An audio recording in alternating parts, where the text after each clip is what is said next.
কদিমা আব্দুর রহমান ইবনে আউফিল আল Medina, নবীজির সাহাবী আব্দুর রহমান ইবনে আউফ মক্কা থেকে মদিনায় আসলেন। ফাআখান নবী সাল্লাল্লাহু আলাইহি ওয়াসাল্লাম বাইনাহু ওয়া বাইনা সাদ ইবনে রবি আল আনসারী রাদিয়াল্লাহু তাআলা আন। নবীর সাহাবী আব্দুর রহমান ইবনে আউফ মক্কা থেকে মদিনায় আসলেন। মদিনার সাহাবী সাদ ইবনে রবি আল আনসারী, এই সাহাবীর সাথে মক্কার সাহাবী আব্দুর রহমানের ভ্রাতৃত্বের সম্পর্ক নবী জুড়ে দিলেন।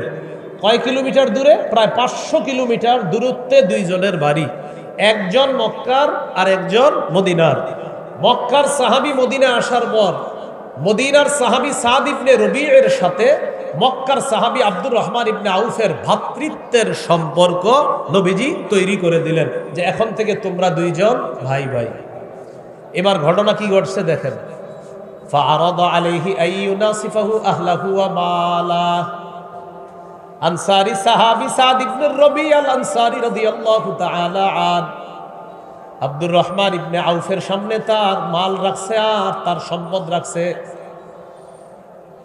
মাল সম্পদ আর বিবি রাখছে। রাখার পর আনসারী সাহাবী বললেন, ও মুহাজির সাহাবী ভাই, আল্লাহ নবী তোমার সাথে আমার ভ্রাতৃত্বের সম্পর্ক তৈরি করে দিছেন।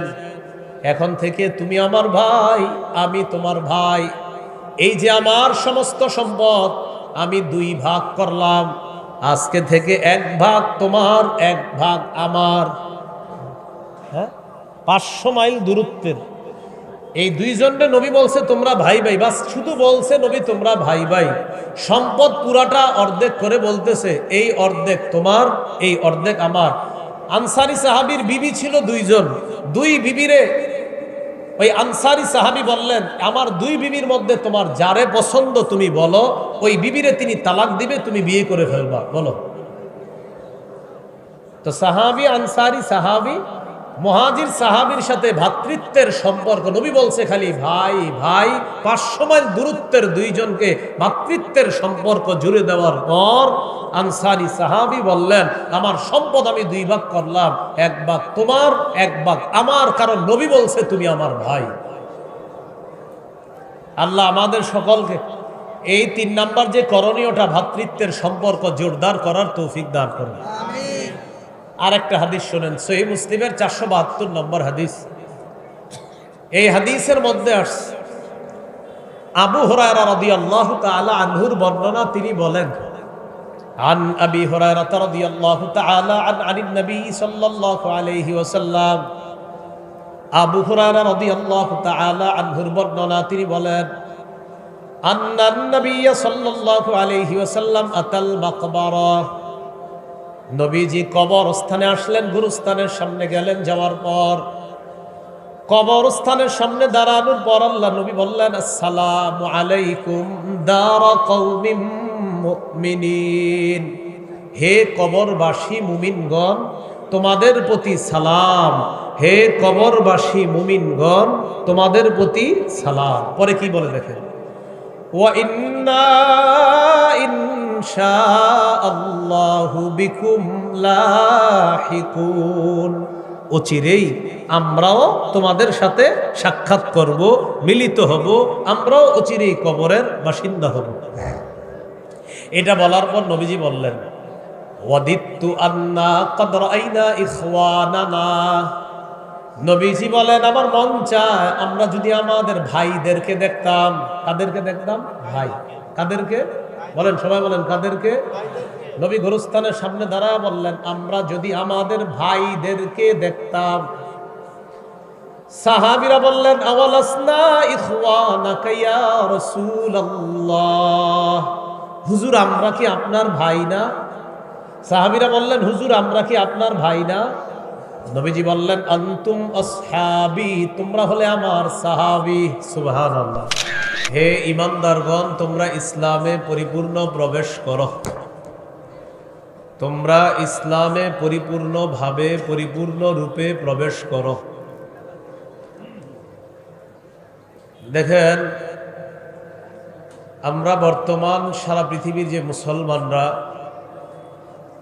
বিশেষ করে আমাদের বাংলাদেশের মুসলমান যারা, আমাদেরও সবার মনের একটা লালিত স্বপ্ন, আশা, তামান্না যে আমাদের এই দেশেও যদি ইসলামী হুকুমত চালু হতো আর এই দেশের রাষ্ট্রীয় ব্যবস্থা সহ সকল ব্যবস্থাপনা যদি শরিয়া আইন মোতাবেক হতো, এটা আমাদের প্রত্যেকের মনের একটা তামান্না, সকল মুসলমানের একটা লালিত স্বপ্ন। আবু বকর, ওমর, উসমান, আলী রাদিয়াল্লাহু তাআলা আনহুম তাদের যুগের শান্তি শৃঙ্খলা, তাদের যুগে মুসলমানদের যে গৌরবময় ঐতিহ্য ছিল, সেই ঐতিহ্য ফিরে পাওয়ার জন্য আমাদেরও মন চায়। এখন মুসলমানদের এই হারানো গৌরবময় ঐতিহ্য ফিরিয়ে আনার জন্য বর্তমানে আমাদের কি করণীয়, এই ব্যাপারে আমার পড়াশোনার আলোকে আমার কাছে 9টি করণীয় বিশেষভাবে গুরুত্বপূর্ণ বলে আমার কাছে মনে হয়। তবে আমার মনে হওয়াটা চূড়ান্ত না, এর চেয়ে বেশি যদি আলেমরা বলে সেটাই হবে চূড়ান্ত। আমার ক্ষুদ্র জ্ঞানে আপাতত 9টি করণীয়। 1 নম্বর করণীয়, ইসলামে পরিপূর্ণভাবে প্রবেশ করা। 2 নম্বর করণীয়, আল্লাহর দ্বীনের সহযোগী হওয়া। 3 নম্বর করণীয়, ভ্রাতৃত্বের সম্পর্ক জোরদার করা। 4 নম্বর করণীয়, আপোষের মাঝে ঝগড়া বিবাদ কমিয়ে পারস্পরিক আন্তরিকতা, মহব্বত বাড়ানো। 5 নম্বর করণীয়, দুনিয়ার বিলাসিতা বিসর্জন দিতে হবে। দুনিয়া কামাই করব, তবে আখেরাত সামনে রেখে। 6 নম্বর করণীয়, অধিকার আদায়ের লড়াই অব্যাহত রাখা। 7 নম্বর করণীয়, একজন যোগ্য আদর্শ নেতা আমরা যেন আমাদের দেশে বসাতে পারি, এই চেষ্টা করা। 8 নম্বর করণীয়, শুরা ব্যবস্থার গুরুত্ব বাড়ানো। 9 নম্বর করণীয়, শত্রুকে শত্রু মনে করা, তাকে বন্ধু মনে না করা। এই 9 করণীয়। 1 নম্বর করণীয় হলো ইসলামে পরিপূর্ণভাবে প্রবেশ করা। আমি আপনি ইসলামে পরিপূর্ণভাবে প্রবেশ করেছি কিনা এটা বোঝার জন্য মৌলিক 5টা আলামত আছে। কয়টা আলামত? কয় কাজ? বুঝেন নাই বাস? 9 কাজ। কয় কাজ? প্রথম কাজ ইসলামে পরিপূর্ণ প্রবেশ করা। করেছি কিনা কয় আলামত? বলেন কয় কাজ? কাজ কয়টা? প্রথম কাজ ইসলামে পরিপূর্ণভাবে প্রবেশ করা। করেছি কিনা কয় আলামত? হ্যাঁ, 5 আলামত। আলামত নাম্বার 1, আত্মসমর্পণ। আলামত নাম্বার 2, বিশুদ্ধ আকীদা। আলামত নাম্বার 3, ইখলাসের সাথে সব আমল করা। 4 নম্বর আলামত, উত্তম চরিত্রের অধিকারী হওয়া। 5 নম্বর আলামত, লেনদেনে স্বচ্ছ থাকা। প্রিয় মুসলমান ভাইয়েরা, বলেন তো হারানো ঐতিহ্য ফিরে পেতে করণীয় কয়টা? 1 নম্বর করণীয়, পরিপূর্ণভাবে ইসলামে প্রবেশ করা। ইসলামে পরিপূর্ণভাবে আমি থাকতে চাই কিনা কয় আলামত? 5। 1 নম্বর, আত্মসমর্পণ। সূরা বাকারার 131 নম্বর আয়াতে আল্লাহ বলেন, ইদ ক্বালা লাহু রাব্বুহু আসলিম ক্বালা আসলামতু লিরাব্বিল আলামিন। স্মরণ করুন ওই সময়কে যখন ইব্রাহিম আলাইহিস সালাতু ওয়াস সালামের রব ইব্রাহিম নবীকে বললেন, আপনি আত্মসমর্পণ করেন, ইব্রাহিম নবী বললেন, আমি বিশ্ব জগতের রব আল্লাহর কাছে আত্মসমর্পণ করলাম। এর পরের আয়াতে আল্লাহ বলেন, ওয়াওয়াসসা বিহা ইব্রাহিমু বানিহি ওয়া ইয়াকুব ইয়া বানিয়া ইন্নাল্লাহা আসতাফা লাকুমুদ-দীনা ফালা তামুতুন্না ইল্লা ওয়া আনতুম মুসলিমুন। ইব্রাহিম নবী, ইয়াকুব নবী তাদের সন্তানদেরকে ওসিয়ত করেছেন, হে প্রিয় সন্তান, আল্লাহ তোমাদের জন্য ইসলামকে দিন হিসাবে নির্বাচন করেছেন। ফালা তামুতুন্না ইল্লা ওয়া আনতুম মুসলিমুন, তোমরা মুসলমান না হয়ে মৃত্যুবরণ করো না। এ হলো এক নম্বর আলামত, আত্মসমর্পণ। মুসলমান একমাত্র আল্লাহর কাছে আত্মসমর্পণ করবে। দুই নম্বর আলামত, বিশুদ্ধ আকীদা। আপনি ইসলামে পরিপূর্ণভাবে প্রবেশ করতে চান কিনা, ইসলাম পরিপূর্ণভাবে পালন করতে চান কিনা, এর দুই নম্বর আলামত হলো আপনার আকীদা বিশুদ্ধ কিনা। আকীদা বিশুদ্ধ দ্বারা উদ্দেশ্য হলো আকীদায় শিরিক না থাকা, কুফুর না থাকা, বেদাত না থাকা। সূরা লোকমানের 13 নম্বর আয়াতে আল্লাহ বলেন, وَإِذْ قَالَ لُقْمَانُ لِابْنِهِ وَهُوَ يَعِظُهُ يَا بُنَيَّ لَا تُشْرِكْ بِاللَّهِ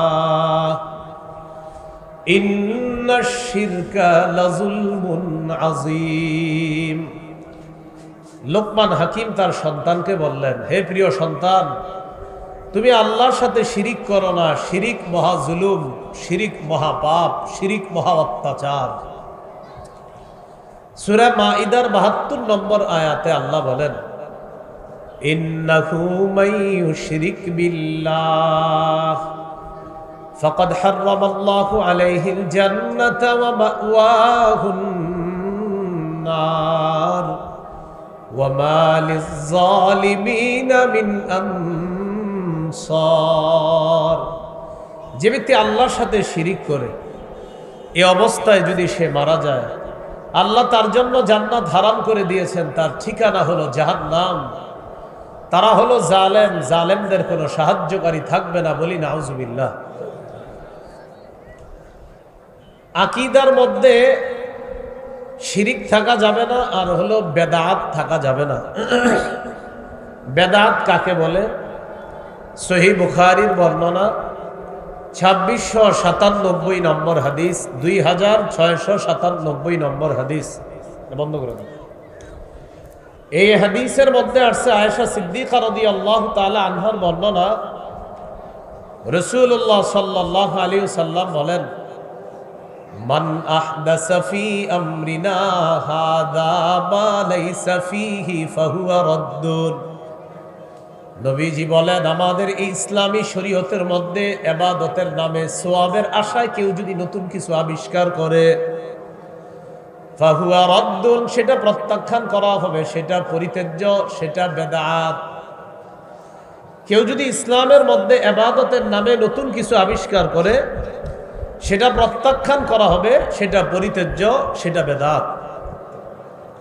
আল্লাহ তাআলা আমাদেরকে বেদাত থেকে হেফাজত করেন।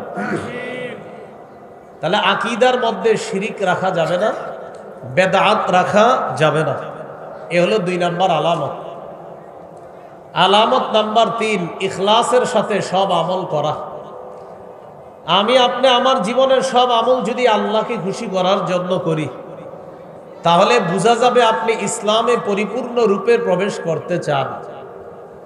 নাসাইর বর্ণনা 4140 নম্বর হাদিস। নাসাইর আরেকটা বর্ণনা আছে, রাসূলুল্লাহ সাল্লাল্লাহু আলাইহি সাল্লাম বলেন, ইন্নাল্লাহা লা ইয়াকবালু মিনাল আমালি ইল্লা মা কানা লাহু খালিসা। আল্লাহ তাআলা বান্দার আমল ততক্ষণ কবুল করেন না যতক্ষণ আমলটা আল্লাহর জন্য ইখলাসের সাথে না হয়। নাসাইর বর্ণনা 3140 নম্বর হাদিসে নবীরে প্রশ্ন করা হলো, আরাআইতা রাজুলান গাজা ফি সাবিলিল্লাহ ইয়ালতামিসুল আজরা ওয়াদ যিকরা ফামা লাহু ইয়া রাসূলুল্লাহ। হুজুর, এক ব্যক্তি আল্লাহর রাস্তায় লড়াই করেছে। লড়াই করা যারা, তার দুটি উদ্দেশ্য। এক নাম্বার আল্লাহর কাছ থেকে সওয়াব কামাই করা, দুই নাম্বার মানুষের বাহবা কামাই করা, প্রশংসা কুড়ানো। এই দুই উদ্দেশ্যে কেউ জিহাদ করছে। ফামা লাহু ইয়া রাসূলুল্লাহ, হুজুর সে কি পাবে, তার সওয়াব কি হবে? নবীজি জবাব দিলেন, লা শাইআ লাহু, সে কিছুই পাবে না। আদাহা সালাস মাররাত ফাকালা রাসূলুল্লাহ সাল্লাল্লাহু আলাইহি ওয়াসাল্লাম, লা শাইআ লাহু, লা শাইআ লাহু, লা শাইআ লাহু। তিনবার প্রশ্নটা করলেন, হুজুর এক ব্যক্তি জিহাদ করছে, আল্লাহর কাছ থেকে সওয়াব কামাই করবে, আর হলো নিজে বড় বাহাদুর, এটা মানুষ তাকে বলবে, এই নিয়তে সে জিহাদ করছে। তিনবার প্রশ্ন করলেন, সে কি কিছুই পাবে না? নবী বললেন, সে কিছুই পাবে না, সে কিছুই পাবে না, সে কিছুই পাবে না। আমাদের প্রতিটা আমল হতে হবে আল্লাহকে খুশি করার জন্য। আল্লাহ আমাদের সকলকে প্রত্যেকটা আমল ইখলাসের সাথে করার তৌফিক দান করেন। এই হলো 3 নাম্বার আলামত। আলামত নাম্বার 4, উত্তম চরিত্রের অধিকারী হওয়া। উত্তম চরিত্র আমাদের সামনে একটা, আরেকটা হলো আপনার ঘরের ভিতর। স্ত্রীর কাছে আপনি উত্তম চরিত্রের অধিকারী কিনা, আবার আমাদের কাছে আপনি বাহ্যিকভাবে উত্তম আখলাকের অধিকারী কিনা, এটা হলো আপনার উত্তম চরিত্রের পরিচয়। ক্বালা রাসূলুল্লাহ সাল্লাল্লাহু আলাইহি ওয়াসাল্লাম, খায়রুকুম খায়রুকুম লিআহলিহি ওয়া আনা খায়রুকুম লিআহলি। রাসূলুল্লাহ সাল্লাল্লাহু আলাইহি সাল্লাম বলেন, তোমাদের মধ্যে সর্বোত্তম ওই ব্যক্তি যে ব্যক্তি তার স্ত্রীর কাছে উত্তম। আর শোনো, আমি নবী আমার বিবিদের কাছে সবচেয়ে উত্তম, আমার চরিত্র আমার বিবিদের কাছে সবচেয়ে শ্রেষ্ঠ চরিত্র। আবু দাউদের হাদিস 4800 নম্বর হাদিস। এই হাদিসের মধ্যে আসছে, রাসূলুল্লাহ সাল্লাল্লাহু আলাইহি সাল্লাম বলেন, আনা যাঈমুন বিবাইতিন ফি আ'লাল জান্নাতি লিমান হাসানা খুলুকা।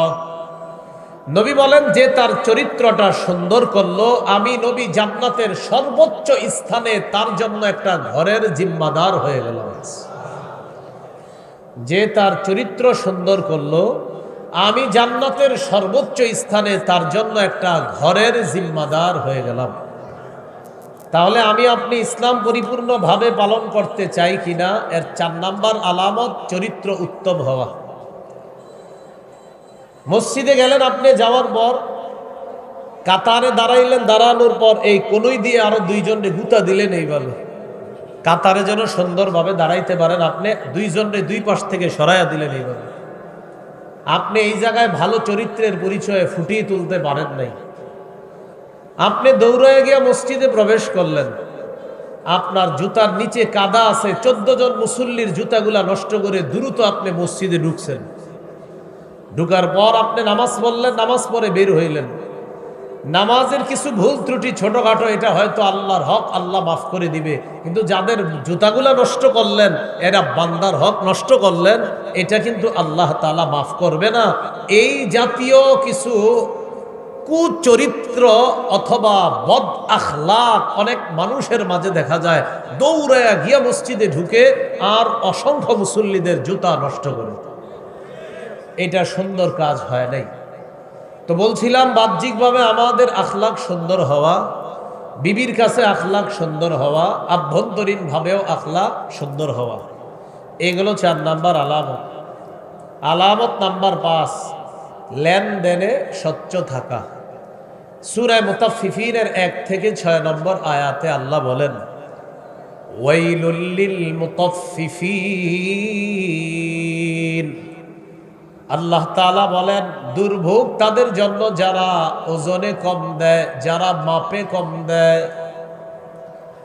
আল্লাযীনা ইযা তালু আলান নাসি ইস্তাওফুন, যারা মানুষকে যখন মানুষের কাছ থেকে মেপে নেয় তখন তারা পূর্ণভাবে মেপে নেয়। ওয়াইদা কালুহুম আও ওয়াজানুহুম ইউখসিরুন, আর যখন তারা অন্যকে মেপে দেয় অথবা ওজন করে দেয় তখন ওজনে কম দেয়, মাপে কম দেয়।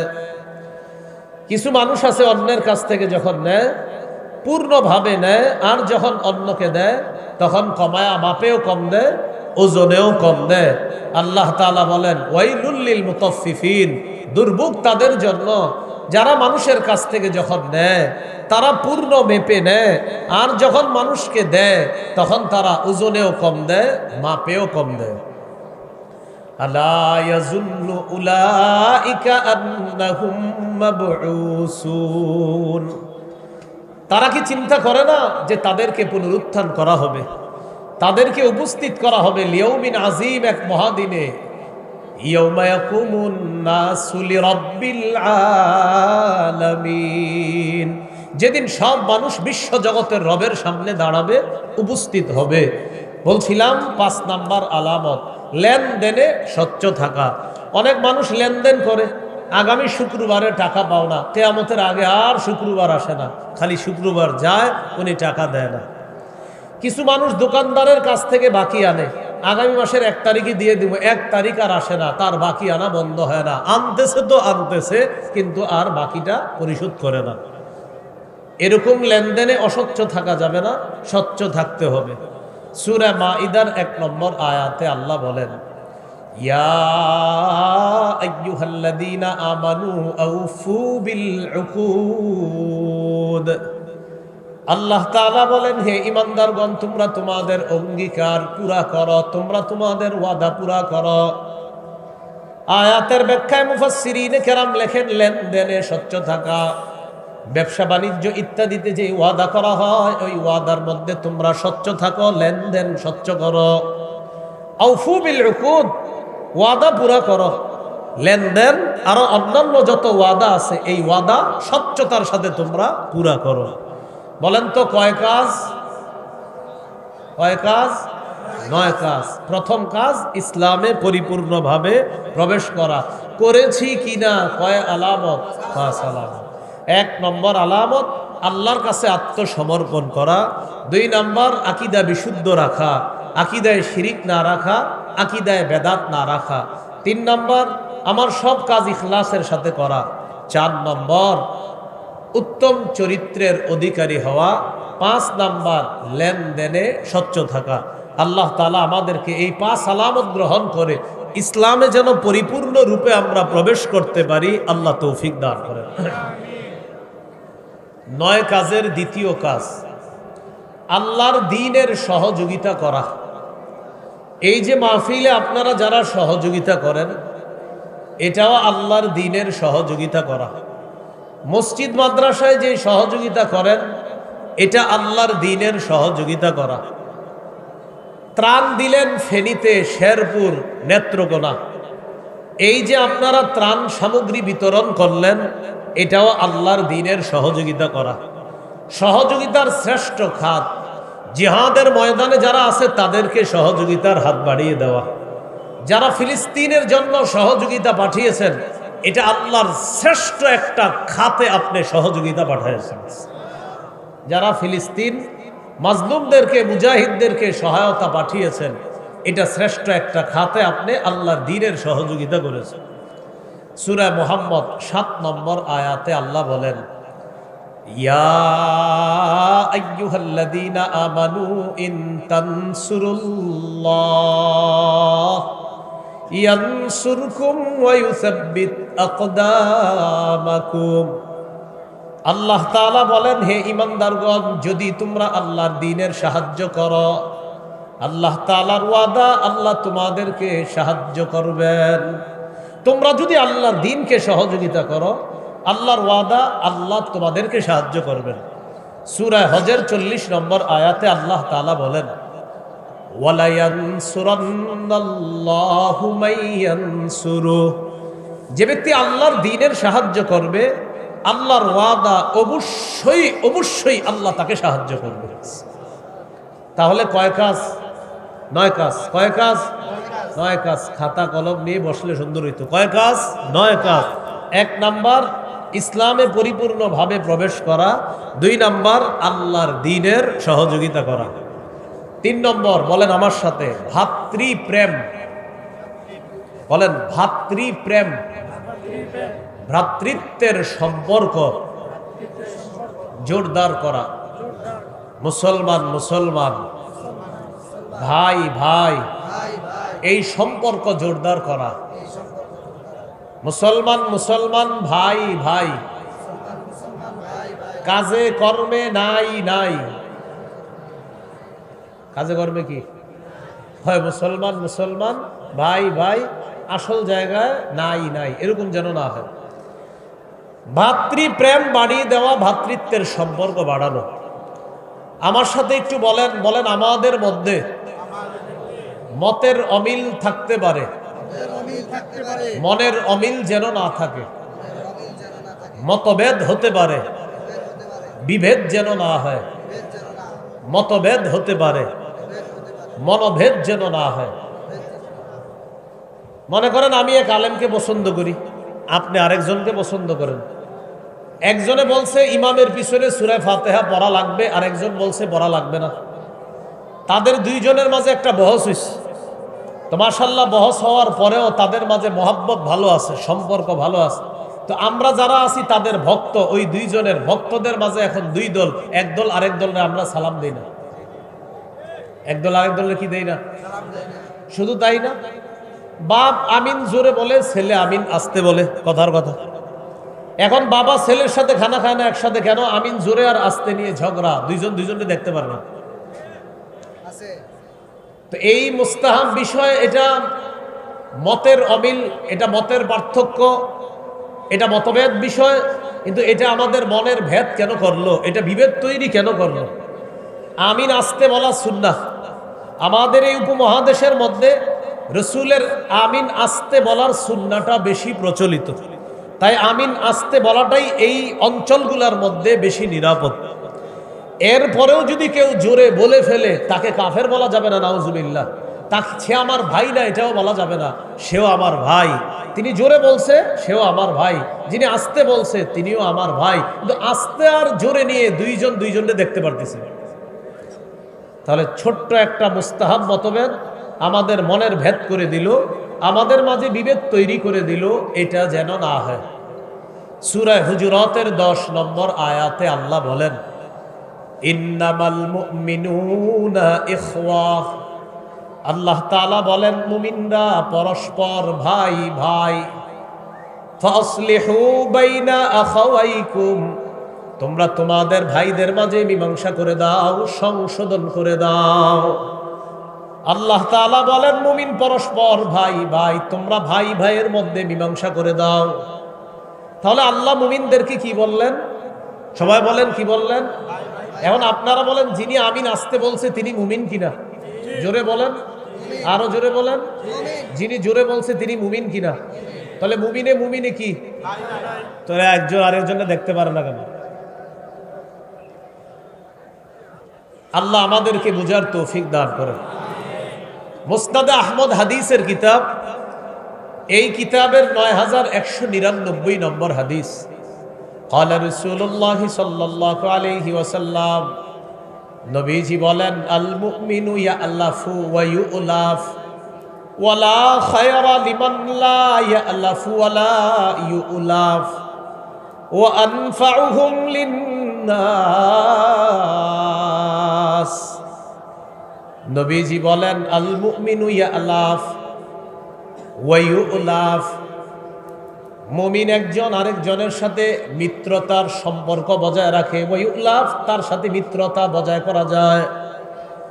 নবীজি বলেন, আল মুমিনু ইয়ালাফ, মুমিন বন্ধুত্বের সম্পর্ক হাত বাড়ায় দেয়। ওয়া ইউলাফ, তার সাথে বন্ধুত্ব করা যায়। ইয়ালাফ, নিজে মিত্রতার সম্পর্ক জুড়ে। ওয়া ইউলাফ, তার সাথে মিত্রতার সম্পর্ক জুড়ানো যায়। এরপর আল্লাহ নবী বলেন, ওয়ালা খায়রা লিমান লা ইয়ালাফু ওয়ালা ইউলাফ, নবী বলেন ওই মুমিনের মাঝে কোনো কল্যাণ নাই যে মুমিন অন্যের সাথে মিত্রতার সম্পর্ক করে না, অথবা তার সাথে মিত্রতার সম্পর্ক করা যায় না, ওই মুমিনের মাঝে কোনো কল্যাণ নাই। যেই মুমিন নিজে মিত্রতার সম্পর্ক করে না, অথবা তার সাথে কোনো মিত্রতার সম্পর্ক কায়েম করা যায় না, নবীজি বলেন তার মাঝে কোনো কল্যাণ নাই। আল্লাহ আমাদেরকে কথাগুলা বুঝার তৌফিক দান করেন। আবু দাউদের হাদিস 4918 নম্বর হাদিস। এই হাদিসের বর্ণনাকারী আবু হুরায়রা রাদিয়াল্লাহু তাআলা আনহু বলেন, عن أبي هريرة رضي الله تعالى عنه قال قال رسول الله صلى الله عليه وسلم। আবু হুরায়রা রাদিয়াল্লাহু তাআলা আনহুর বর্ণনা, রাসূলুল্লাহ সাল্লাল্লাহু আলাইহি সাল্লাম বলেন, আল মুমিনু মিরআতুল মুমিন। নবীজি বলেন মুমিন মুমিনের আয়না স্বরূপ। এক মুমিন আরেক মুমিনের আয়না স্বরূপ। ইয়াকুফু আলাইহি দাইআতাহু, এক মুমিন আরেক মুমিনের জমিন রক্ষা করে। ওয়ায়াহুতুহু মিন ওয়ারাইহি, এক মুমিন আরেক মুমিনের অনুপস্থিতিতে তাকে রক্ষা করে, তার সব বিষয়গুলা আরেক মুমিন খেয়াল রাখে। এই জমিন রক্ষা করা আমি মুমিন হিসাবে কর্তব্য, আমার দায়িত্ব, এটা আমার কর্তব্য। এই হলো মুমিন মুমিন ভাই ভাই এভাবে থাকা।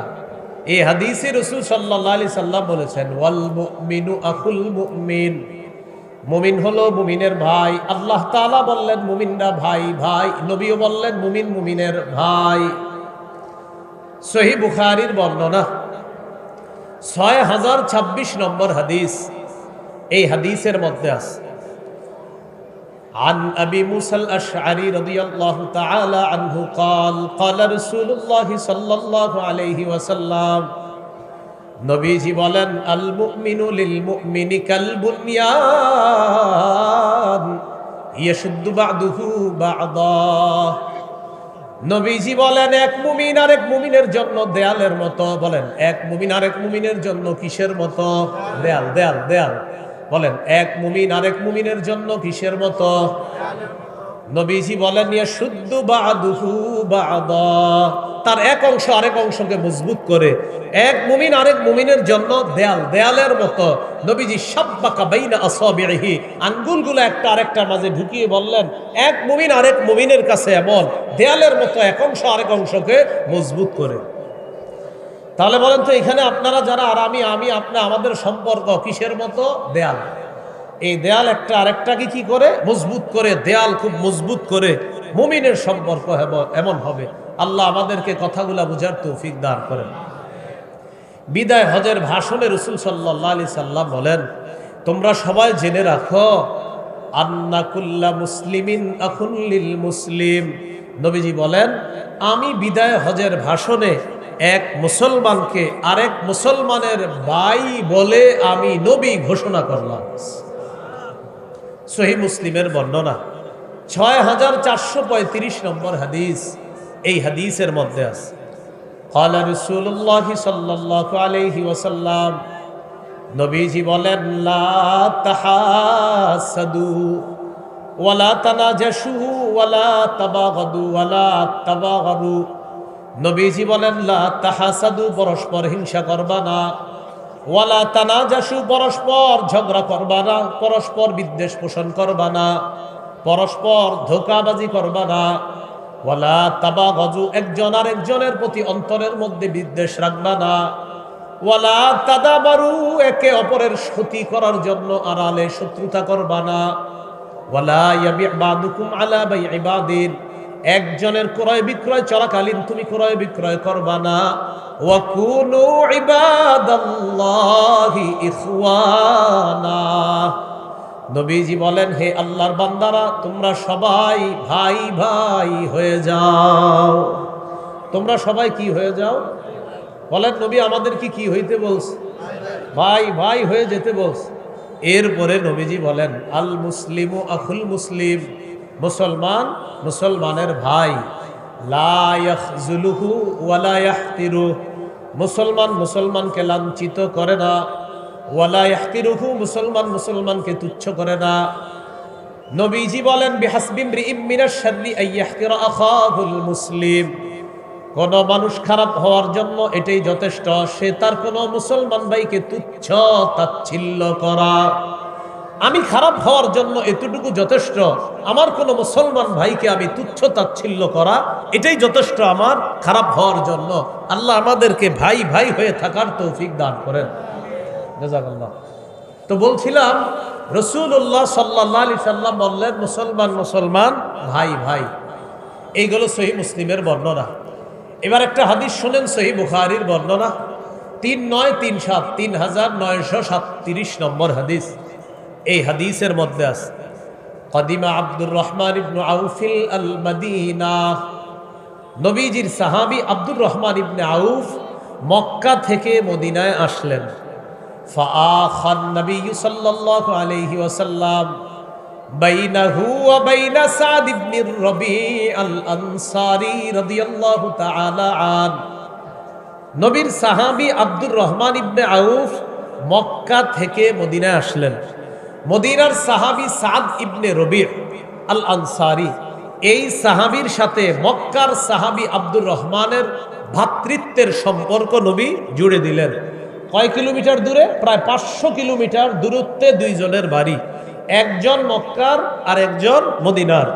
মক্কার সাহাবী মদিনা আসার পর মদিনার সাহাবী সাদ ইবনে রবি'এর সাথে মক্কার সাহাবী আব্দুর রহমান ইবনে আউফের ভ্রাতৃত্বের সম্পর্ক নবীজি তৈরি করে দিলেন, যে এখন থেকে তোমরা দুইজন ভাই ভাই। এবার ঘটনা কি ঘটছে দেখেন। ফাআরাদা আলাইহি আইয়ুনাসিফাহু আহলাহু ওয়া মালা। আনসারী সাহাবী সাদ ইবনে রবি আল আনসারী রাদিয়াল্লাহু তাআলা আন আব্দুর রহমান ইবনে আউফের সামনে তার মাল রাখছে আর তার সম্পদ রাখছে। মাল সম্পদ আর বিবি রাখছে। রাখার পর আনসারী সাহাবী বললেন, ও মুহাজির সাহাবী ভাই, আল্লাহ নবী তোমার সাথে আমার ভ্রাতৃত্বের সম্পর্ক তৈরি করে দিছেন, এখন থেকে তুমি আমার ভাই, আমি তোমার ভাই। এই যে আমার সমস্ত সম্পদ আমি 2 ভাগ করলাম, আজকে থেকে 1 ভাগ তোমার, 1 ভাগ আমার। হ্যাঁ, 500 মাইল দূরত্বের এই দুইজনে নবী বলছে তোমরা ভাই ভাই, বাস শুধু বলছে নবী তোমরা ভাই ভাই। সম্পদ পুরাটা অর্ধেক করে বলতেছে, এই অর্ধেক তোমার, এই অর্ধেক আমার। আনসারী সাহাবীর বিবি ছিল 2 জন। 2 বিবিরে ওই আনসারী সাহাবী বললেন, আমার 2 বিবির মধ্যে তোমার যারে পছন্দ তুমি বলো, ওই বিবিরে তিনি তালাক দিবে, তুমি বিয়ে করে ফেলবা, বলো। তো সাহাবী, আনসারী সাহাবী, মুহাজির সাহাবীর সাথে ভ্রাতৃত্বের সম্পর্ক নবী বলছে খালি ভাই ভাই। 500 মাইল দূরত্বের 2 জনকে ভ্রাতৃত্বের সম্পর্ক জুড়ে দেওয়ার পর আনসারী সাহাবী বললেন, আমার সম্পদ আমি 2 ভাগ করলাম, 1 ভাগ তোমার, 1 ভাগ আমার, কারণ নবী বলছে তুমি আমার ভাই। আল্লাহ আমাদের সকলকে এই 3 নাম্বার যে করণীয়টা, ভ্রাতৃত্বের সম্পর্ক জোরদার করার তৌফিক দান করুন। আর একটা হাদিস শোনেন, সহিহ মুসলিমের 472 নম্বর হাদিস। এই হাদিসের মধ্যে আসছে আবু হুরায়রা রাদিয়াল্লাহু তাআলা আনহুর বর্ণনা। তিনি বলেন, আন আবি হুরায়রা রাদিয়াল্লাহু তাআলা আনিন নবী সাল্লাল্লাহু আলাইহি ওয়াসাল্লাম। আবু হুরায়রা রাদিয়াল্লাহু তাআলা আনহুর বর্ণনা, তিনি বলেন, আন্নান নবী সাল্লাল্লাহু আলাইহি ওয়াসাল্লাম আতাল মাকবারা। নবীজি কবরস্থানে আসলেন, গুরুস্থানের সামনে গেলেন। যাওয়ার পর কবরস্থানের সামনে দাঁড়ানোর পর আল্লাহ নবী বললেন, আসসালামু আলাইকুম দারা কওমিম মুমিনিন। হে কবরবাসী মুমিনগণ, তোমাদের প্রতি সালাম। হে কবরবাসী মুমিনগণ, তোমাদের প্রতি সালাম। পরে কি বলে দেখেন, ওয়া ইন্না ইনশাআল্লাহু বিকুম লাহিকুন। অচিরেই আমরাও তোমাদের সাথে সাক্ষাৎ করব, মিলিত হব, আমরাও অচিরেই কবরের বাসিন্দা হব। এটা বলার পর নবীজি বললেন, ওয়াদিত্তু আন্না ক্বাদ রাআইনা ইখওয়ানানা। নবীজি বলেন, আমার মন চায় আমরা যদি আমাদের ভাইদেরকে দেখতাম। কাদেরকে দেখতাম? ভাই। কাদেরকে বলেন? সবাই বলেন, কাদেরকে? নবী গোরস্থানের সামনে দাঁড়ায় বললেন, আমরা যদি আমাদের ভাইদেরকে দেখতাম। সাহাবীরা বললেন আওয়ালাসনা ইখওয়ানাকা ইয়া রাসূলুল্লাহ, হুজুর আমরা কি আপনার ভাই না? সাহাবীরা বললেন হুজুর আমরা কি আপনার ভাই না? নবীজি বললেন আনতুম আসহাবি, তোমরা হলে আমার সাহাবী। সুবহানাল্লাহ। ওয়া ইখওয়ানুনা আল্লাযীনা লাম ইয়াতু বাদু, আমার ভাই হলো তারা যারা এখনো দুনিয়াতে আসে নাই। আমরা সুবহানাল্লাহ, আমার ভাই হলো তারা যারা এখনো দুনিয়াতে আসে নাই। সাহাবীরা বললেন কাইফা তা'রিফু মান লাম ইয়াতু বাদু মিন উম্মাতিকা ইয়া রাসূলুল্লাহ, হুজুর আপনি আপনার ওই ভাইদেরকে কিভাবে চিনবেন যারা এখনো দুনিয়াতে আসে নাই? কিয়ামতের ময়দানে চিনবেন কিভাবে? নবীজি বললেন আরাআইতা লাউ আন্না রাজুলান লাহু খাইলুন গুররুম মুহাজ্জালা বাইনা যহরাই খাইলিন দুহমিন বুহমিন আলা ইয়ারিফু খাইলা। এই অংশটা মন দিয়ে শুনেন। নবীজি বললেন তোমাদের মধ্যে কোনো ব্যক্তির একটা সাদা কপাল বিশিষ্ট ঘোড়া আছে, সাদা হাত পা বিশিষ্ট ঘোড়া, সাদা পা বিশিষ্ট ঘোড়া আছে।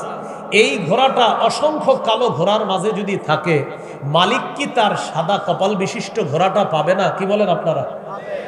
নবীজি বললেন তোমাদের কোনো ব্যক্তির একটা ঘোড়া আছে, কপাল সাদা, হাত পা সাদা, অনেকগুলা কালো ঘোড়ার মাঝে এই ঘোড়াটা আছে, বলো মালিক কি তার ঘোড়া এই অসংখ্য ঘোড়ার মাঝে পাবে না? সাহাবীরা বললেন জি হুজুর পাবে। রাসূলুল্লাহ সাল্লাল্লাহু আলাইহি সাল্লাম বললেন ফাইন্নাহুম ইয়াতুনা গুররাম মুহাজ্জালিনা মিনাল ওযু, আমার যেই সমস্ত ভাইদেরকে আমি দেখি নাই, কিয়ামতের ময়দানে আমার ভাই যাদেরকে আমি দেখলে চিনতে পারবো, তারা যখন কিয়ামতের মাঠে আসবে ওযু করার কারণে তাদের কপাল আর তাদের হাতগুলা কোটি কোটি মানুষের মাঝে চকচক করতে থাকবে, আমি দেখলেই চিনতে পারবো তারা আমার ভাই। কথা কি বুঝে আসছে? তো নবীজি ভাই বলেন ভাই কথাটার গভীরতা কম না অনেক বেশি? অনেক বেশি। আল্লাহ আমাদেরকে বুঝে শুনে আমিন জোরে আর আস্তে বলার এই মত, এটা মতের পার্থক্য থাক, পার্থক্য থাইকেও ভাই ভাই হবে। কি বলেন?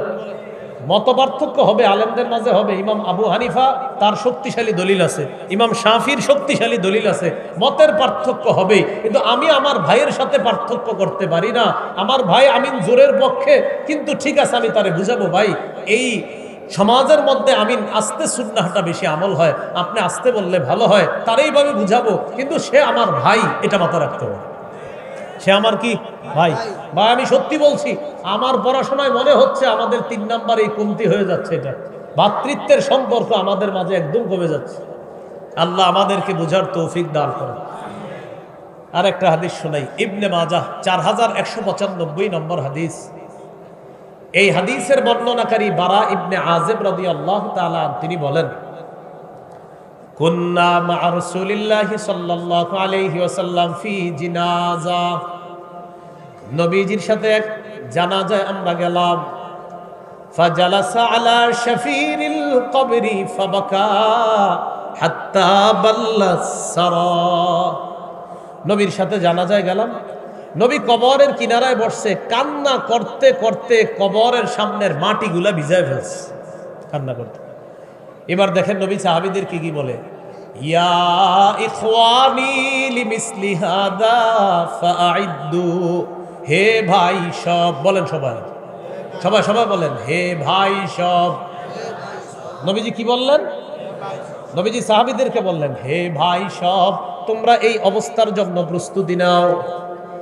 নবীজি বললেন হে ভাই সব, আজকে যারা আমরা কবরের মধ্যে রাখতেছি তোমাকেও রাখা হবে, আমাকেও রাখা হবে। নবী কাঁদতে কাঁদতে বললেন ও ভাই সব, তোমরা সবাই এই অবস্থার জন্য প্রস্তুতি গ্রহণ করে নাও।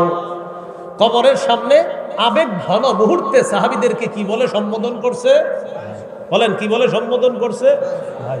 আল্লাহ আমাদের সকলকে এই ভ্রাতৃত্বের সম্পর্ক জোরদার করার তৌফিক দান করুন। সহিহ বুখারীর 13 নম্বর হাদিস, قال رسول الله صلى الله عليه وسلم لا يؤمن আপনি খালি কষ্ট করতেছেন, لا يؤمن احدكم حتى يحب لاخيه ما يحب لنفسه। রাসূলুল্লাহ সাল্লাল্লাহু আলাইহি সাল্লাম বলেন তোমাদের মধ্যে কোনো ব্যক্তি ততক্ষণ ইমানদার হতে পারবে না যতক্ষণ সে তার ভাইয়ের জন্য ওই বিষয়টা পছন্দ না করবে যেটা নিজের জন্য সে পছন্দ করে। আমি আমার জন্য যেটা পছন্দ করি সেটা আমার ভাইয়ের জন্য যতক্ষণ পছন্দ না করব ততক্ষণ আমি মুমিন হতে পারবো না। আল্লাহ আমাদের সকলকে 3 নাম্বার করণীয়টা আরো বেশি জোরদার করার তৌফিক দান করুন। কয় কাজ? কয় কাজ? এক, ইসলামে প্রবেশ করা পরিপূর্ণভাবে করছি কিনা, কয় আলামত? 2 নাম্বার আল্লাহর দ্বীনের সাহায্য করা। 3 নাম্বার আমি আপনি ভাই, আমরা ভাই, ভাইয়ের সম্পর্ক জোরদার করা। 4 নাম্বার বলেন পারস্পরিক, বলেন পারস্পরিক ঝগড়া কমিয়ে আন্তরিকতা বাড়ানো।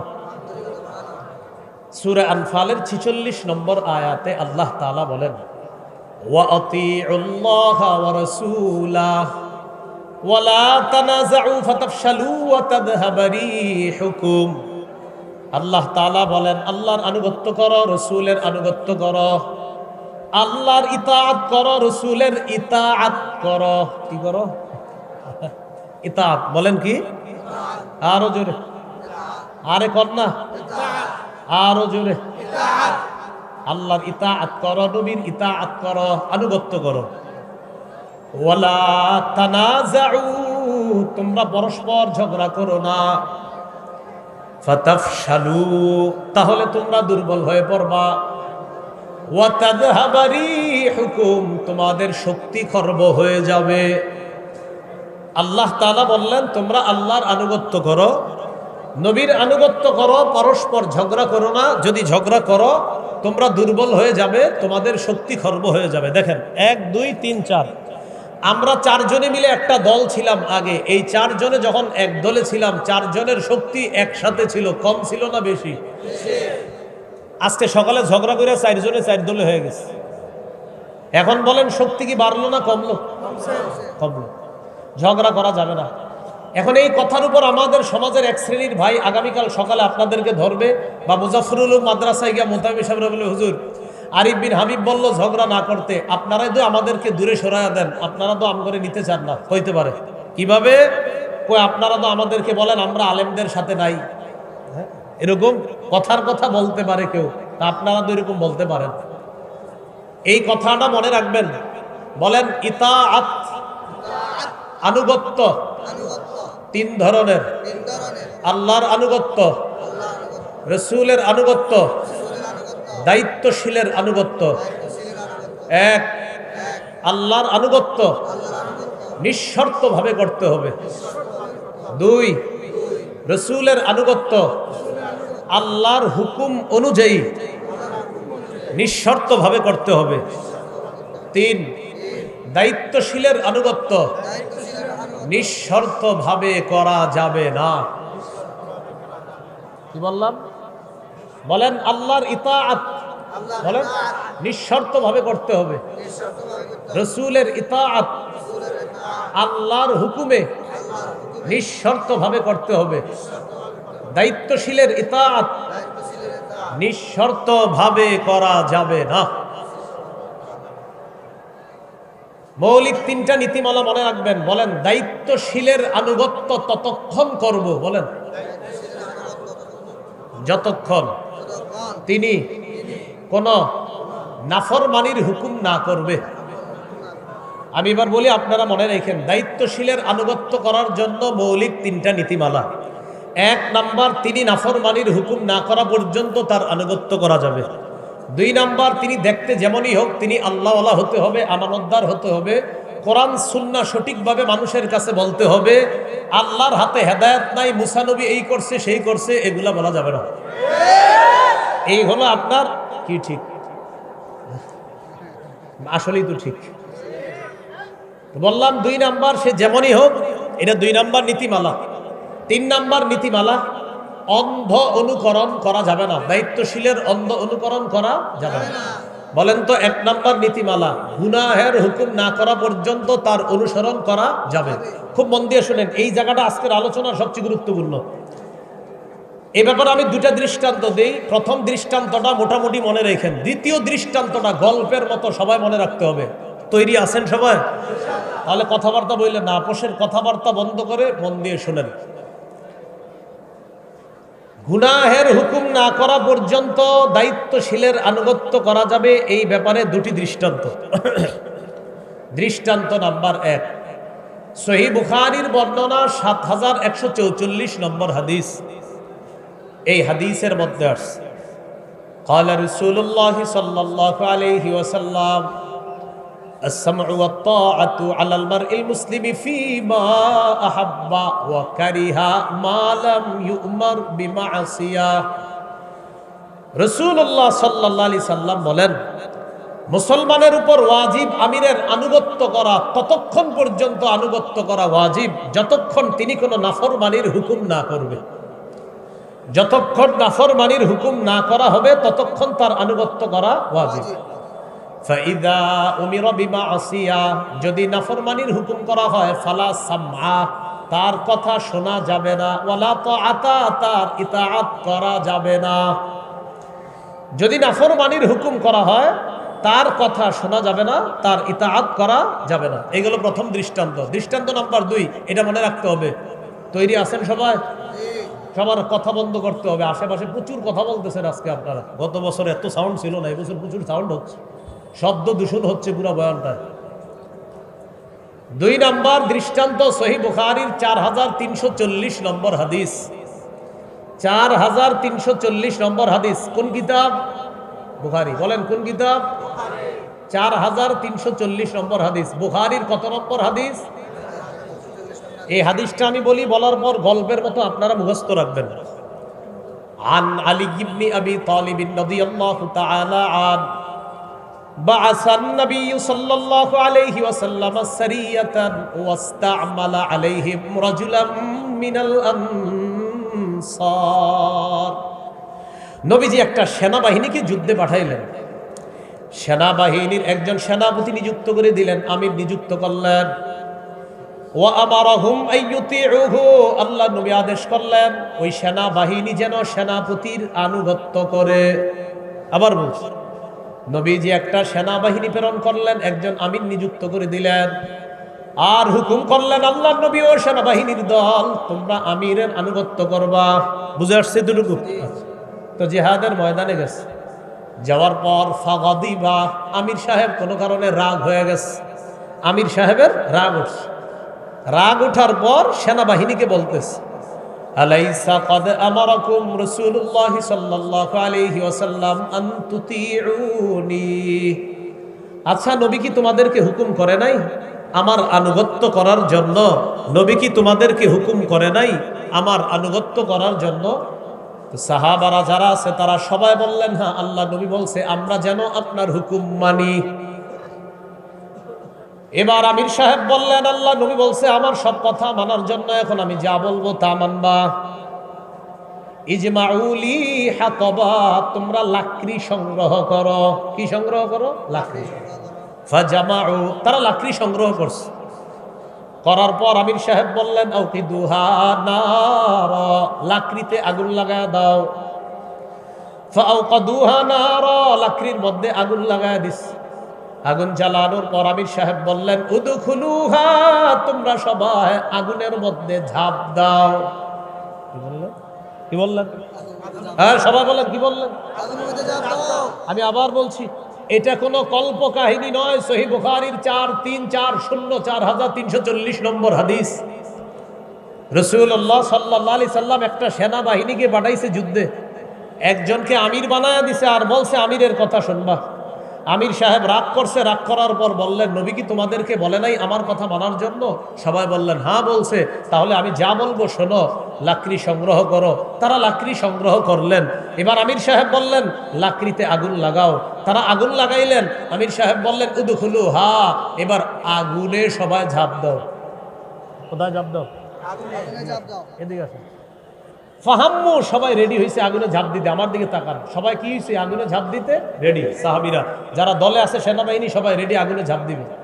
তো ঝাঁপ দেওয়ার আগে ফাজা আলা ইউমসিকু বাদুহুম বাদ, একজন আরেকজন এইভাবে ধইরা বলে, এই আসলে ঝাঁপ দিমু, একজন আসলে ঝাঁপ দিমু, একজন আরেকজন এই আসলে ঝাঁপ দিমু বলতেছে। কেন?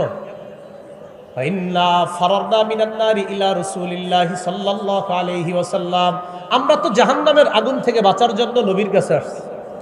সেই নবী আমিরের কথা মানতে বলছে, এর মানে সেই নবী আমাদেরকে আগুন ঝাঁপ দেওয়ার হুকুমও মানতে বলবে? এটা হতে পারে না। আরে আমরা তো আগুন থেকে বাঁচার জন্য নবীর কাছে আসছি, সেই নবী আগুনে ঝাঁপ দেওয়ার হুকুমও মানতে বলবে?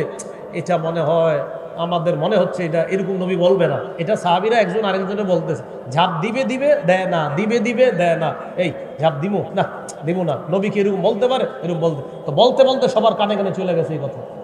এই নবীজির কাছে আসলাম আগুন থেকে বাঁচার জন্য, সেই নবী আগুনে ঝাঁপ দিতে বলবে? এটা মনে হয় সঠিক কথা না। এই কথা বলার পর তাদের কথোপকথনের মাঝখানে হাত্তা খমাদাতির নার, আগুন নিভে গেছে। ওয়াসাকানা গদবুহু, আমির সাহেবের রাগও ঠান্ডা হয়ে গেছে। আমাদের আমির সাহেবের 7-8 বছরও এখনো রাগ কমে নাই। কি ঠিক? ওই আমির সাহেবের রাগ ঠান্ডা হয়ে গেছে। আমাদের আমির সাহেবের কথা হলো না, আলেমরা কইলে হইব নাকি, আমি ঠিক। মানে যে কোনো আমির আর কি, যে কোনো আমির। এখন মনে করেন এত বছর রাগ কমে না। আমি নিশ্চিত রাগের কারণে নিজের ভুল স্বীকার করেন না। শুধু রাগ রাগ না, আমি কি, আমি আমি আমি তো সেরা, আবার আমি কি। আমির সাহেবের রাগ কমে গেছে। রাগ কমার পর আগুনও নিভে গেছে। ফাবালাগান নবিয়্যা সাল্লাল্লাহু আলাইহি সাল্লাম, ঘটনাটা নবীর কাছে গেছে, ইয়া রাসূলুল্লাহ এরকম এরকম ঘটনা ঘটছে, আমির সাহেব বলছিল আগুনে ঝাঁপ দিতে। নবীজি বললেন, সর্বনাশ, ঝাঁপ না দিয়ে ভালো করেছ। লাউ দাখালুহা, যদি তারা আমিরের কথা শুই না আগুনে ঝাঁপ দিত, মা খারাজু মিনহা, তারা কিয়ামত পর্যন্ত ওই আগুন থেকে বের হতে পারতো না। প্রিয় ভাইয়ারা, এই হাদিসটা গল্পের মতো মনে থাকবেন ইনশাআল্লাহ। একদল সেনাবাহিনী নবী যুদ্ধে পাঠিয়েছেন, একজনকে আমির বানিয়ে দিয়েছেন। নবী হুকুম করলেন আমিরের সব কথা মানবা। আমির সাহেবের রাগ উঠছে। রাগ উঠার পর সেনাবাহিনীকে বলল, ও সাহাবীরা, নবী বলছে না আমার আনুগত্য করতে? তারা বলল, হ্যাঁ বলছে। তাহলে তোমরা লাকড়ি সংগ্রহ করো। করলেন, আগুন জ্বালাও। জ্বালাইলেন। আমির সাহেব বললেন আগুনে ঝাঁপ দাও। সাহাবারা পরস্পর বরাবরই করতেছে। আগুন থেকে বাঁচার জন্য নবীর কাছে আসলাম, সেই নবী আগুনে ঝাঁপ দিতে বলবে? এটা বিশ্বাস হচ্ছে না। বলতে বলতে আগুন নিভে গেছে। আমির সাহেবের রাগও ঠান্ডা হয়ে গেছে। নবীর কানে এই সংবাদ যাওয়ার পর নবীজি বললেন, লাউ দাখালুহা মা খারাজু মিনহা ইলা ইয়াউমিল কিয়ামা, আমিরের কথা শুই না তারা যদি আগুনে ঝাঁপ দিত, কিয়ামত পর্যন্ত তারা বের হতে পারত না। শোনো, ইন্নামাত তাআতু ফিল মারুফ, আনুগত্য হবে শুধু ন্যায়সঙ্গত কাজে, নাফরমানির হুকুমে কোনো আনুগত্য হবে না। আল্লাহ বুঝার তৌফিক দান করুন। কয় করণীয়? 9 করণীয়। 4 নাম্বার, পারস্পরিক ঝগড়া কমিয়ে আন্তরিকতা বাড়ানো। মনে আসেনি? আচ্ছা, আবু দাউদের বর্ণনা 4800 নম্বর হাদিস। এই হাদিসের মধ্যে আসছে, قال رسول الله صلى الله عليه وسلم انا زعيم ببيت في ربض الجنة لمن ترك المراء وان كان محقا। নবীজি বলেন, কোন ব্যক্তি যদি ঝগড়া পরিহার করে, ন্যায় সঙ্গত হওয়া সত্ত্বেও যদি ঝগড়া পরিহার করে, এর মানে আপনি ঝগড়া করাটার আপনার রাইট আছে, আপনার অধিকার আছে ঝগড়া করা, এবং আপনি সঠিক। নবী বলেন, সঠিক হওয়ার পরেও যে ব্যক্তি ঝগড়া পরিহার করে, তাকে জানা দাও আমি জান্নাতের বেষ্টনীর মধ্যে তার জন্য একটা ঘরের জিম্মাদার হয়ে গেলাম। ঝগড়া পরিহার করে। 5 নাম্বার করণীয়, বলেন দুনিয়ার বিলাসিতা বর্জন করা। মানে দুনিয়া কামাই করা যাবে, কিন্তু আখিরাত সামনে রাখতে হবে। তিরমিজির বর্ণনা, রাসূলুল্লাহ সাল্লাল্লাহু আলাইহি সাল্লাম বলেন, লাউ কানাতিদ দুনিয়া তাদিলু ইনদাল্লাহি জানাহা বাউদা মা সাকা ফিহা কাফিরুন শারবাতা মা। এই দুনিয়ার মূল্য যদি আল্লাহর কাছে মাছির ডানা পরিমাণ হতো, আল্লাহ কোন কাফেরকে এক ঢোক পানি পান করাতেন না। ভাই, দুনিয়া কামাই করা নিষেধ না হালাল ভাবে, কিন্তু কামাই করতে গিয়ে আখেরাত ভোলা যাবে না। দুনিয়া কামাই করব আখেরাত সামনে রেখে। এই জন্য দুনিয়ার মত্ত হয়ে যেন আমরা আখেরাত ভুলে না যাই, এটা 5 নাম্বার কাজ। 6 নাম্বার, বলেন অধিকার আদায়ের লড়াই অব্যাহত রাখা।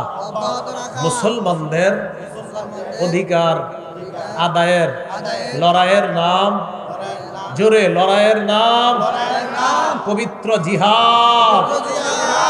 কি আর জোরে? মুসলমানদের অধিকার আদায়ের লড়াইয়ের নাম কি? জিহাদ।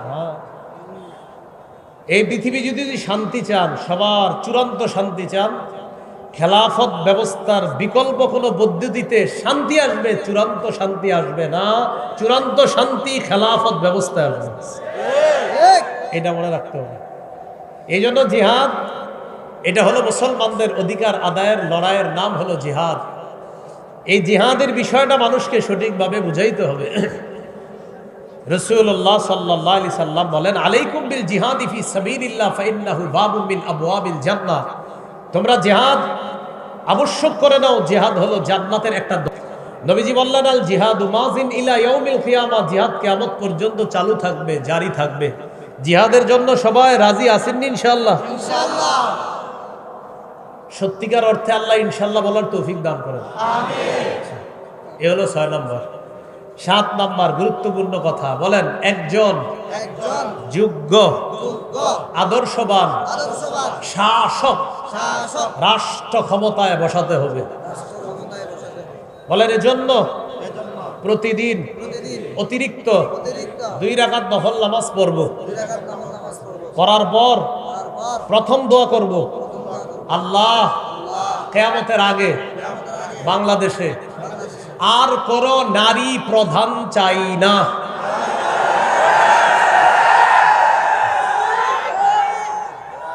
কি চাই না?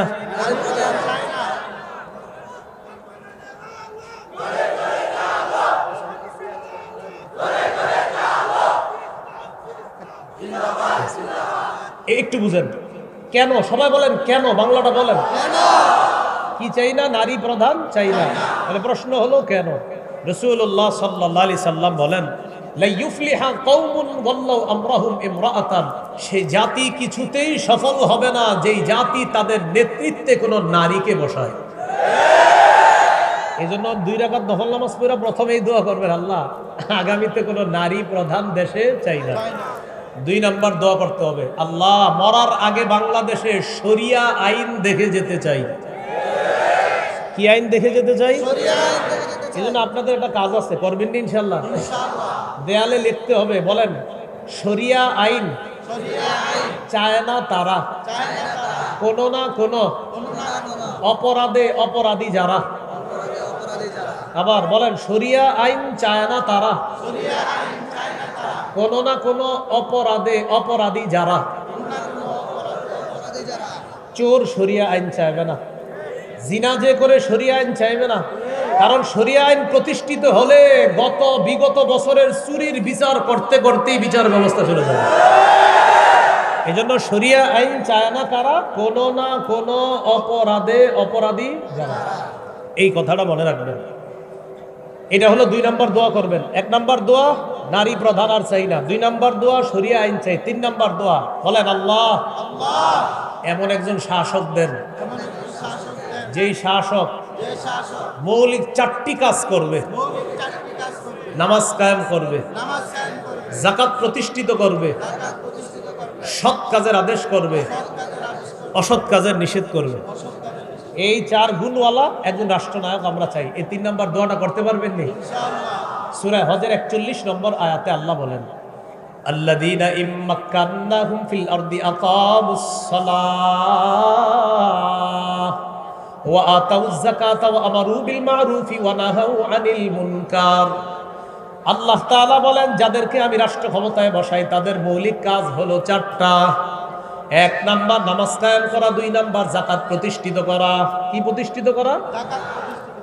আমাদের বাংলাদেশ এখনো সুদভিত্তিক রাষ্ট্র। এদেশে স্লোগান দেওয়া হচ্ছে দারিদ্র বিমোচনের সুদ। আমরা স্লোগান দিব দারিদ্র বিমোচনের সুদ নয়, যাকাত।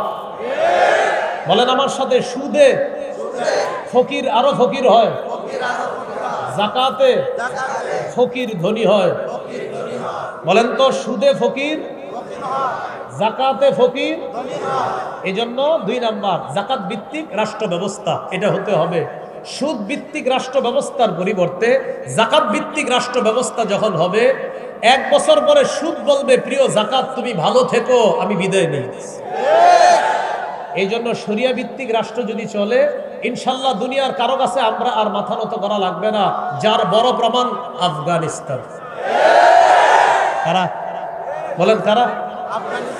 3 বছর আগে এদেরকে কেউ গণে নাই, এখন আফগানিস্তান বলে গোনার টাইম নাই। আল্লাহ বুঝার তৌফিক দান করেন। কলিজাটা ছিঁড়া মনে চাই বুঝাই আরো কিছু, কোনো কারণে আসে না। আল্লাহ বুঝার তৌফিক দান করেন। এই হলো আপনার 7 নাম্বার। এমন একজন যোগ্য শাসক বসাতে হবে, আকামুস সালাহ, নামাজ কায়েম করা, আতাউজ যাকাত, যাকাত প্রতিষ্ঠিত করা, আমারু বিল মারুফ, নেক কাজের আদেশ করবে, ওয়া নাহাউ আনিল মুনকার, অসৎ কাজে নিষেধ করবে। 8 নাম্বার করণীয়, শুরা ব্যবস্থার গুরুত্ব অনুধাবন করা। মসজিদের খতিব সাহেব যারা আছি এলাকার, আমরা শুরা ব্যবস্থার গুরুত্ব কি, কি পরিমাণ প্রয়োজনীয়তা, এটা জাতিকে বোঝাতে হবে। এটা হলো শুরা ব্যবস্থা। এই কথাগুলা এই সাধারণ মুসলমানরা বুঝতে হবে। আলেমরা এগুলা বুঝে, কিন্তু সাধারণ জনগণ শুরা ব্যবস্থার কি লাভ, কি ফায়দা, কি উপকার, এটা বুঝতে হবে, এটা অনুধাবন করতে হবে। সর্বশেষ করণীয়, বলেন, শত্রুকে শত্রু মনে করতে হবে, বন্ধু মনে করার কোনো সুযোগ নাই। বলেন, আমরা বারবার ভুল করব না। বলেন, এক শত্রু ছেড়ে আরেক শত্রু গ্রহণ করে বৃষ্টি থেকে বাঁচার জন্য ঝর্ণার নিচে দাঁড়াবো না। হ্যাঁ, এক শত্রু ছেড়ে আরেক শত্রু গ্রহণ করে বৃষ্টি থেকে বাঁচার জন্য ঝর্ণার নিচে দাঁড়াবো। কেউ ভাই আপনি ঝর্ণার নিচে দাঁড়াইছেন কেন? বৃষ্টি থেকে বাঁচার জন্য। ও আচ্ছা, আহা, থাক, মাশাল্লাহ মাশাল্লাহ, নাকি? ঝর্ণার নিচে কেন ভাই আপনি? ঝর্ণার নিচে হুজুর আর বললেন না, বাইরে বৃষ্টি, ওই জন্য ঝর্ণার নিচে। ও আচ্ছা আচ্ছা আচ্ছা।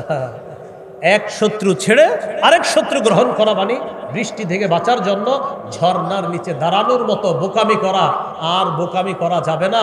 ভাই, আন্তরিকতা বাড়ায়া মুসলমানরা 90% মুসলমানের দেশে যে কোনো মূল্যে দেখেন কোনোভাবে ইসলামী হুকুমতটা কায়েম করা যদি যায়, ইনশাল্লাহ আমরাও আফগানিস্তানের মতো মাথা উঁচু করে দাঁড়াতে পারবো।